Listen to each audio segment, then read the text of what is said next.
ทุกคนเนาะคือในมื้อนี้ก็มาอีกแล้วทุกคนเนาะคือเก่าคือเดิมทุกคนเนาะก็มาหาทางน้องพรคือเก่าโดยสบายดีน้องน่ะ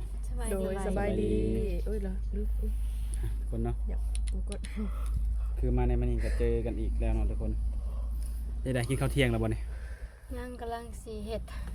เฮ็ดหยังกิน ว่าสีก้อยกระปอม โอ้ ของแซ่บ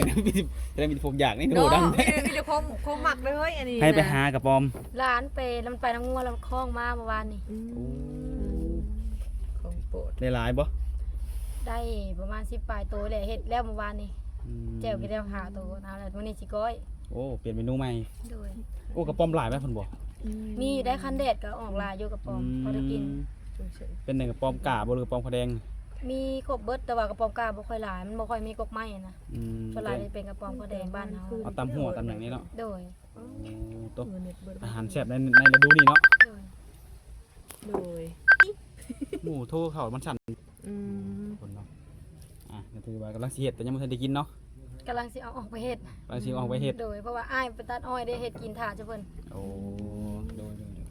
จะในร้านหน่อยขอบผัก คิดว่าทางน้องไปหาเองบ่แม่นเนาะ เฮาย่านกระปอม เอาเลยย่านกแต่ว่า ระ เฮ็ ป๋ ด อม กินเฮาเฮ็ดได้แบบเวลามันตายแล้วเฮาเฮ็ดได้นะแต่ว่ากระปอมเนี่ยเฮาบ่กล้าจับเฮาย่าน ย่านในส่วนใดของมัน ย่านเบิดเห็นมันก็ย่านแล้ว บอก งู แบบ กับกระปอมก็ขี้เกียจย่านแฮงกับ โอ้ งู สไตล์แบบว่าอันยังอยากจับอยู่ โดยมันย่านนะมันประจักษ์เห็นมันแล้วมันย่าน อืม บอกบ่ถือดีนางละ คือผู้ถามย่านแต่มันครบ บ่ย่านมันครบแล้วแต่ว่าย่านตัวมันนั่นแหละย่าน โดยทุกคนเนาะแต่ได้ไปทางใดอยู่บ่มื้อเช้านี่กะ บ่ว่าสิไปส่งข้าวอ้ายแต่ว่าเพิ่นพักอันป้อนบัตรบ้านเฮาแล้วเพิ่นบ่ได้ไปแบบไปก็บ่ได้เยี่ยมเพิ่นก็เลยบ่ได้ไป โดย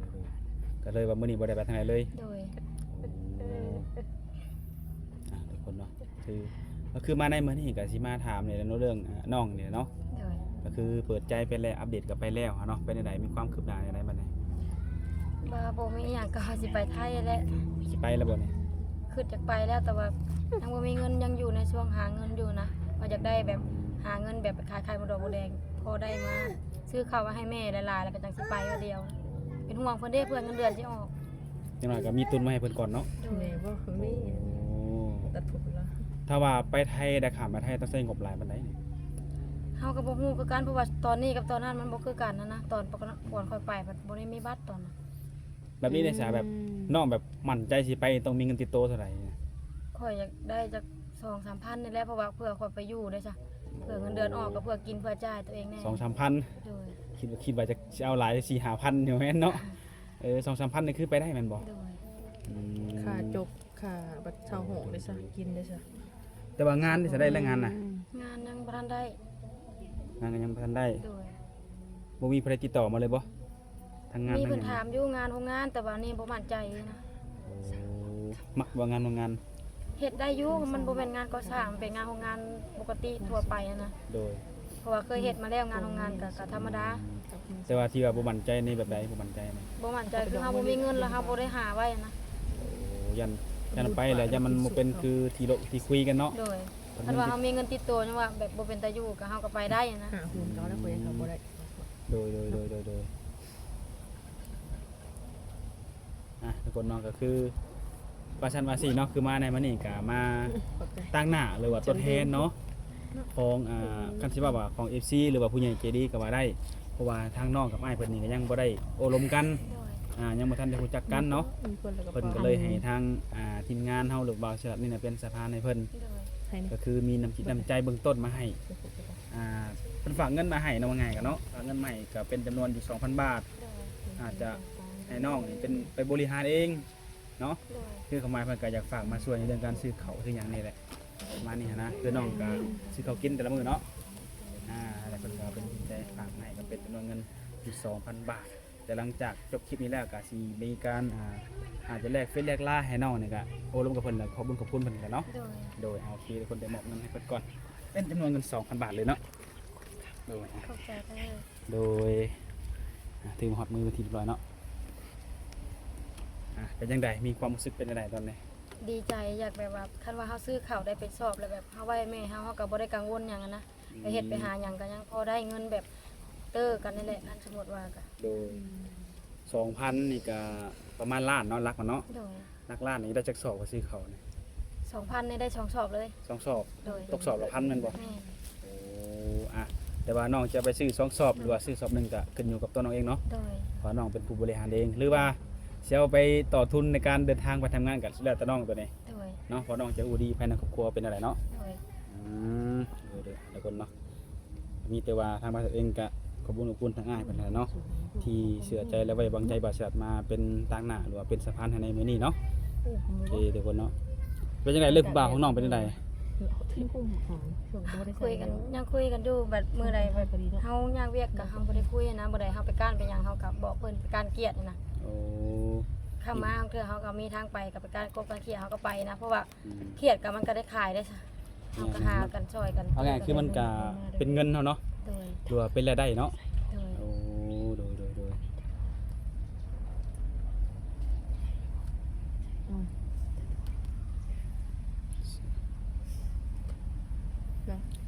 การเขียดมื้อนึงได้รับบ่ได้ครับไปขายเป็นเงินเนี่ย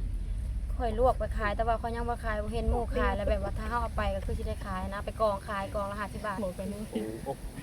ฮะเป็นเงินบาทไปขายอยู่คุณบ่ โดยไปขายอยู่ท่าพนม ท่าตุพนมเป็นตลาดบ่อยู่บ่ แม่นตลาดท่าพนมวันจันทร์กับวันพฤหัส โดยนะทุกคนเนาะก็ถือว่าน้องเองก็หาเงินทุกมื้อไว้ง่ายกันเนาะ โดย หาทุกเงินทุกมื้อแล้วก็หาทุกวิธีทางแล้วก็ทุกอย่างเนาะที่เป็นเงินเนาะ โดย เพื่อว่ายังมาซื้อข้าวซื้อหยังหลายอย่างเนาะในครอบครัวเอาง่ายๆคือรายจ่ายในครอบครัวคือน้องเป็นผู้ดูแลเบิดบ่ ข่อยกับพ่อกับอ้ายก็เพิ่นมาหาบ่ได้เพิ่นก็ยื่นแม่นะแม่แบบไปส่งข้าวอ้ายไปสิคือแบบคือไผมายื่นแม่กับแม่ก็เก็บไว้ไปส่งข้าวอ้ายแต่ว่าข่อยกับพ่อนี่คือซื้อข้าวบริหารในเฮือน หลักๆคือน้องกับพ่อ โดย โอ้แต่ว่าส่วนไอ้น้องนี่เพิ่นได้ผิดก็ยืนให้ โดย อืม หลายคนช่วยอยู่แต่ว่าปัญหาบัดรายจ่ายหลายอะนะ แน่นอนเนาะแน่นอนแต่ก็ดีเนาะ โดย ดีที่ว่ามีข้าวมีออกอ่ะถือว่าก็ดีกว่าบ่มีข้าวเนาะ แม่ อืมดูทุกคนแต่คืออยากรู้ว่าสถานะหัวใจของน้องเนาะปิดกั้นตัวเองหรือบ่หรือยังตอนนี้ ยังบ่ได้ปิดกัน ยังไม่ได้ปิดกั้นเนาะ โดย ก็สิให้หนุ่มๆมันก็เข้ามาโอ้มาล้มอีกเนาะว่าซั่นซะเนาะ โดย เพื่อว่าการอบรมการคุยหรือว่าการบริหารการแบบพึ่งพากันว่าไงกันเนาะ โดย นั่นแหละมันก็สิมีแบบผู้แตกต่างกันแลมีคนใหม่เข้ามาอีกบ่ ยัง ยังมีบ่ โดย ปัจจุบันน้องก็ยังคุยกับไอ้คนที่ซื้อดอกไม้ให้มันนั่นแม่นบ่ โดย ผู้เดียวหั่น แม่ โดยทุกคนเนาะจะได้กันแล้วแต่เด็กคนเนาะสิเป็นหนุ่มไทยหนุ่มลาวหนุ่มทางใดก็แล้วแต่เนาะอยากโอ้ยลมกับน้องเพิ่นก็สามารถโอลมได้เพราะว่าเพิ่นยังบ่ทันปิดกั้นผู้ใดน้องลูกบ่ แม่น้ น้ อ อง ง เสื ขึ้ อน ไหมขึ้นไหมลูกชาย มานั่งพี่ลูกมานั่งพี่ยังมาพี่ยังมาพี่ยังมายังมาพี่ยังมาเลย ขึ้นบ่ได้ ยังมายังมาพี่ไว้ พี่ออกมาทางพี่ลูกห หลั ลาง น นี่โทรศัพท์อยู่นี่เด้อนี่โทรศัพท์ เอ เด้อ อว่ะ เอาขึ้นอุ้มมาแล้ว โอเคขึ้นมาว้าว ดึบกล้องเผยเสื้อเลยกินเขารัวๆไป เบิ่งแล้วเด้อ เออ มันก็กูโก้ฝุ่นหูอยู่โอ้สบาย ลู เว้ ก ย ชายป้าถ้าไปไทยนี่ก็คือสิคิดฮอดลูกเนาะ แม่นเพราะว่ามันยังน้อยก็หมู่นะผู้ใหญ่ไปทัดอ้อยเป็นแล้วนึ่งข้าวเป็นแล้วล้างถ้วยเป็นแล้วก็บ่ได้ห่วงปานใด อันนี้ได้แล้วน้องว่าไงกันเนาะ คือสิห่วงก็ห่วงแต่ผู้น้อยนี่เนาะ เป็นตกลง จักปีก็น้องละ 3 ปี 3 ปีแล้วเนาะ ไพ่3 ปีนะอันนี้ฮะโอ้3 ปีแล้ว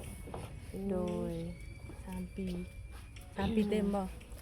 ก็ยังบ่ได้ฮอดแต่ว่าเฮาว่าเผื่อไว้นะ โอ้ มันสิฮอดแล้วความหมายก็ จะเกิดเดือนไหนเกาะ เกิดเดือน เดือน ใกล้เลยเนาะ 3เนาะเดือนหน้านี่เนาะวันที่ยังเกาะ 3วันที่18 โอ้18โอ้จากวันเกิดให้เพิ่นนั่นนี่เนาะจัดอยู่บ่นี่ บ่เคยจัดจักเทื่อ โอ้อยากจะวัน ขนาด เกิด แม่ดอกไม้ยังได้ครั้งแรกเลยวันเกิดลูกนะยังบ่เคยจัดจักเทื่อเฮ็ดเทื่อเดียวน้องสาวเฮ็ดให้น้องลูกสาวเนี่ยเทื่อเดียว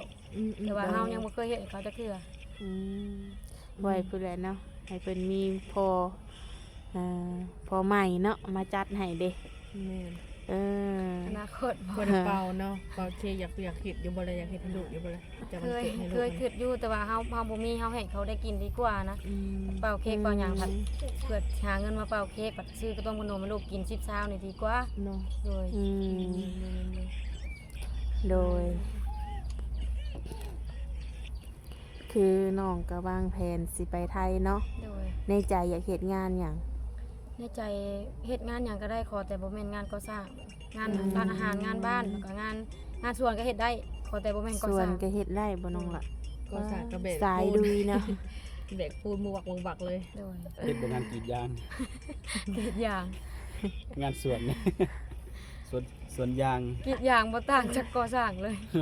โดย อันนี้ก็มันงานหนักเนาะ แม่น อืม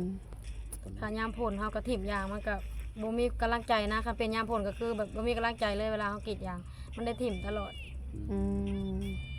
ถ้าแบบนี้ได้ซะถ้ามีแบบผู้ที่มักหักน้องเนาะภายในเดือนนี้ว่าซั่นซะเนาะทำความรู้จักกันแล้วเพิ่นอยากได้น้องนี่ไปอยู่นํแล้วก็ไปเฮ็ดงานนํกันสร้างสานํกันน้องสิโอเคอยู่บ่แบบนี้ ถ้าว่าเพิ่นให้ตั้งรักปักฐานให้ค่อยได้แบบไม่ค่อยมีให้ลูกค่อยทั้งพี่ค่อยก็โอเคนะพี่เพราะว่าค่อยก็แบบสิหาอยู่แล้วนะด้านนี้ก็ คือความหมายเฮาก็อยากหาอยู่แล้วเนาะ โดย แต่ถ้าว่ามีเพิ่นเข้ามาหาช่วยหรือว่าว่าไงคือเขาไงก็จะ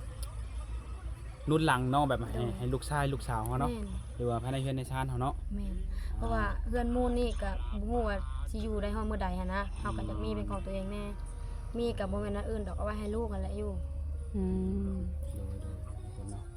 ถามเพื่อไว้เนาะเพื่อบางคนอาจจะคิดอยู่แต่บางคนอาจจะบ่กล้าถามหั้นนะ โดย อืม โดย แต่คือก็เป็นห่วงของน้องคนนี้ก็คือลูกมันบ่ โดย ว่าเพิ่นยังน้อยเนาะ แม่น อืม คนที่ตรงนี้ก็คือว่าแหละการโลกการลมการคุยนี่ก็คือสิมีเวลาเนาะ โดย แต่ถ้าว่าเมื่อใดได้ไปไทยนี่ก็ต้องว่ากันใหม่การคุยเนาะ แม่นเพราะว่าเฮ็ดงาน เคยคิดอยู่บ่ว่าถ้าไปไทยอยากได้เงินเดือนหลายปานใดนี่ เพราะว่ารักหมื่นนี่ก็คุ้มค่าต่อแฮงที่เฮาเฮ็ดแล้วก็มันก็กว่าบ้านเฮาอยู่แล้วนะ อืม รักหมื่นนี่ก็โอเคเพราะว่าเฮาก็ยังได้มีเงินเก็บแล้วก็มีเงินฝากมา โดย เป็นไปได้อยากได้เงินเดือนหมื่นต้นๆเนาะ โดย 41,000 22,000 30,000 40,000 ก็ว่ากันไปตอนนั้นเนาะ โดย ตามงานเฮาหรือว่าบางทีก็มันเป็นตำแหน่งเนาะ โดย เฮ็ดงานของงานนำบ้านเฮานี่มันจะได้ไปบ่รอดบ่ แม่นกับแบบว่าจักสิว่าใดมันสมมุติว่าเงินเดือนออกมาผัดจักได้อยากซื้อข้าวแหน่จักได้อีหยังอีหยาแหน่เงินเก็บก็บ่มีนะคันอยู่จนเฒ่าผัดสิเฒ่าทิ่มละล่ะนะคันเฮาบ่ไปไทยบ่ไปแบบหาบ่อนที่มันสิได้กว่านี้นะ อืม แบบว่าคันเฮามีเฮือนมีชานเป็นของตัวเองหรือว่ามีให้มีนานี่เฮ็ดได้บ้านเฮานะโอเคถ้าบ่มีข้าวคือข่อยนี่อยู่บ่ได้ แม่นๆเลยถ้าว่าเฮามีข้าวอยังน้อยได้เงินมาก็สิได้อยู่มีกิน แม่น เพื่อไปได้ไปนวยเนาะ แล้วก็เก็บ นี่แบบข้าวแน่เอาไงคือของในเฮือนก็ต้องได้ซื้อว่าซั่นเนาะ อืม ยังดีที่ว่ายังมีเฮือนอยู่มีบ่อนอยู่บ่อนนอนเนาะ แม่นดีแต่ตัวเดียวนี่แหละ อืมนี่คือสาเหตุที่อยากไปหาเงินอยู่ไทย แม่น เพราะว่ารายได้หรือว่าเงินเดือนมันก็อยากแตกต่างกันเนาะ โดย เงินเดือนอยู่เราเฮาถ้าเป็นพนักงานธรรมดาก็ประมาณอยู่2ล้าน3ล้านเนาะ โดย เป็นตะย่านให้เป็นเขียว คนเนาะก็มีคนแบบแชทมาถามเรื่องงานอยู่เนาะแต่แบบ แม่น เดียวมันบ่ แม่นเพิ่นมีไอ้ฮักเพิ่นแชทมาถามว่ามีบ่งานโรงงานเพิ่นว่านะแต่ว่าข่อยก็ยังลังเลอยู่เพราะว่าข่อยว่าว่ายังบ่มีข้าวให้แม่เพราะว่าแต่ว่าอย่าเลิกไปข่อยอยากไปอยู่กับรอปอนบัตรแล้วข่อยจะให้คำตอบเพราะว่า อืม แล้วบ่เป็นหยังเพิ่นว่า เงินเดือนหลายไปได้อยู่โรงงานถามเพิ่นบ่ ข่อยถามว่าเพิ่นว่ารักหมื่นนี่แหละ กินอยู่จังได กินอยู่น้ำเพิ่น อืม เพราะว่า แบบว่างานโรงงานแล้วกินอยู่ในโรงงานนั่นนะก็เสือก็เลยแบบมันก็เลยสิถึกแน่บ่ได้เช่าห้องคน มีแต่ว่าไปเฮ็ดงานเนาะถ้าแบบว่าเงินเดือนหลักหมื่นแต่ว่ากินอยู่นำเพิ่นถือว่าได้เนาะถึงได้เงินตัวนี้เนาะ แม่น ถือว่าดีถ้าหากว่าเดือนหลักหมื่นเนี่ยเขาซื้อห้องเช่าเนี่ยโอ้มันก็สิว่าได้หาตัวนี้แล้ว แม่น มันก็บ่ได้แตกต่างจากงานอยู่บ้านเฮาเลยตัวนี้แต่ว่าใจอยากไปอยู่บ่ของงานนะ ใจอยากไปเบิดตอนนี้ ไป ข บ่ อแต่ว่าได้งานโดย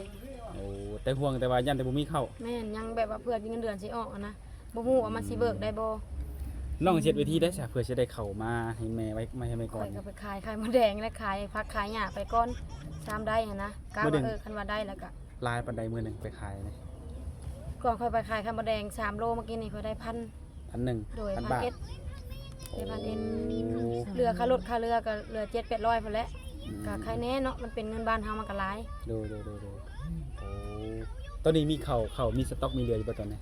ไปเอาเมื่อวานนี่ติดหนี่มายัง300,000ไปจ่ายเพิ่น300,000 โอ้